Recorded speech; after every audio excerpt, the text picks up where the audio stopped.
Hi అండి, welcome to Vaishu recipes. ఇవాళ ఎంతో కమ్మగా రుచిగా ఉండే పప్పుచారు ఎలా చేసుకోవాలో చూపించేస్తాను. చాలా అంటే చాలా బాగుంటుంది టేస్ట్ మాత్రం. పప్పుచారు మరుగుతున్నప్పుడు ఇల్లంతా స్మెల్ వస్తుందండి. చాలా చాలా బాగుంటుంది. అన్నంలో వేడివేడి పప్పుచారు వేసుకొని తింటుంటే అమృతంలా ఉంటుంది. పదండి లేట్ చేయకుండా పప్పుచారు ఎలా చేసుకోవాలో చూపించేస్తాను. ఫస్ట్ కుక్కర్ తీసేసుకొని 1 కప్ కందిపప్పు వేసేసుకోవాలి. సుమారు 100 గ్రాములు ఉంటుంది కందిపప్పు. 2-3 టైమ్స్ కడిగి పెట్టి ఉంచుకొని 3 or 4 కప్స్ వాటర్ అయితే వేసేసుకోవాలి. తర్వాత 2 కట్ చేసుకున్న పచ్చిమిర్చి, 2 మీడియం సైజ్ టమాటాలు కట్ చేసేసుకొని వేసుకోవాలి. 1/2 టేబుల్ స్పూన్ పసుపు వేసేసుకొని మూత పెట్టేసి స్టవ్ పైన పెట్టాలి. 3-4 విజిల్స్ వస్తే సరిపోతుంది, పప్పు ఉడికిపోతుంది. ఆలోపు ఒక బౌల్ తీసేసుకొని నిమ్మకాయ సైజు చింతపండు తీసేసుకొని కడిగేసుకొని నానబెట్టుకొని ఉంచుకోవాలి. చూడండి, మనకు పప్పు అయితే ఉడికిపోయింది. ఇప్పుడు పప్పు గుత్తి తీసేసుకొని అయితే ఎనుపుకుందాము. కొంచెం కచ్చపచ్చగా ఉంటేనే బాగుంటుంది పప్పు. మీరు కావాలంటే మెత్తగా కూడా మెదుపుకోవచ్చు. ఇప్పుడు నానబెట్టుకున్న చింతపండు ఉంది కదా, స్క్వీజ్ చేసేసుకుందాము. మీరు కావాలంటే వడగట్టుకోవచ్చు. నేను చేతితోటే వేసుకుంటున్నాను. ఇంకొంచెం వాటర్ యాడ్ చేసేసి మళ్ళీ కొన్ని వాటర్ అయితే యాడ్ చేసేసుకోవాలి. పులుపుకు తగ్గట్టు ఇంకొక గ్లాస్ వాటర్ యాడ్ చేసేసుకొని ఒకసారి బాగా కలిపేసుకొని స్టవ్ పైన పెట్టేసేయాలి. స్టవ్ పైన పెట్టేసి మీడియం ఫ్లేమ్లో ఒక 5 నిమిషాలు అయితే మరిగించాలి. ఇంకొకసారి అయితే కలుపుకుందాము.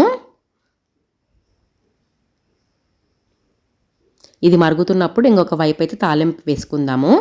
స్టవ్ పైన కడాయి పెట్టేసి 2 టేబుల్ స్పూన్స్ ఆయిల్ వేసేసుకొని ఆయిల్ హీట్ ఎక్కాక 1/2 టేబుల్ స్పూన్ ఆవాలు, 1/2 టేబుల్ స్పూన్ జీలకర్ర, కచ్చాపచ్చగా దంచుకున్న వెల్లుల్లి జీలకర్ర అండి. ఫ్లేవర్ బాగుంటుంది.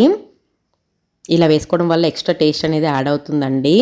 తర్వాత పొడువుగా కట్ చేసేసుకున్న ఉల్లిపాయ, పచ్చిమిర్చి వేసేసుకొని ఫ్రై చేసేసుకోవాలి. కొంచెం కరివేపాకు వేసేసుకొని ఫ్రై చేసుకోవాలి. ఇప్పుడు 2 ఎండుమిర్చి తుంచి వేసుకోవాలి. ఉల్లిపాయలు కొద్దిగా గోల్డెన్ బ్రౌన్ వచ్చిన తర్వాత 1 టేబుల్ స్పూన్ కారం, 1/2 టేబుల్ స్పూన్ పసుపు వేసేసుకొని బాగా కలుపుకోవాలి. ఇప్పుడు పప్పు పక్కన మరుగుతుంది కదా, కుక్కర్లో పప్పు అయితే వేసేసుకోవాలి తాలింపులో. ఇలా వేసుకున్న తర్వాత 1 టేబుల్ స్పూన్ సాల్ట్ అయితే వేసుకోవాలి. వేసి ఒకసారి కలుపుకోవాలి. మీరు సాల్ట్ చెక్ చేసేసుకొని వేసుకోండి. ఒక 2 నిమిషాలు అయితే మరగనివ్వాలి. ఇప్పుడు సన్నగా కట్ చేసుకున్న కొత్తిమీర వేసేసుకొని స్టవ్ ఆపేస్తే అంతేనండి. ఎంతో టేస్టీగా ఉండే పప్పుచారు అయితే రెడీ అయిపోయింది. ఈ పప్పుచారు చేస్తున్నప్పుడు ఇల్లంతా స్మెల్ అయితే చాలా అంటే చాలా బాగా వస్తుందండి. స్టవ్ ఆపేద్దాం. పప్పుచారు అయితే రెడీ అయిపోయింది. నేను గార్నిష్ కోసం ఒక రెమ్మ కరివేపాకు అయితే వేస్తున్నాను పైన. ఎంతో టేస్టీగా ఉండే పప్పుచారు అయితే రెడీ అయిపోయింది. చాలా అంటే చాలా బాగుంటుంది. మీరు కూడా ట్రై చేయండి. ఎవరైనా చేయొచ్చండి ఈజీగా. వంట వచ్చిన వాళ్ళు చేయొచ్చు, వంట రాని వాళ్ళు కూడా ఈజీగా చేసేయచ్చు. అన్నంలో వేడి వేడి పప్పుచారు చేసుకొని తింటుంటే మాత్రం అమృతంలా ఉంటుంది. మీరు కూడా పప్పుచారు ట్రై చేసి ఎలా వచ్చిందో కమెంట్లో చెప్పండి. మీకు వీడియో కనుక నచ్చితే ప్లీజ్ లైక్ చేసి సబ్స్క్రైబ్ చేసుకోండి అండ్ కమెంట్ కూడా చేయండి. Thanks for watching. బాయ్.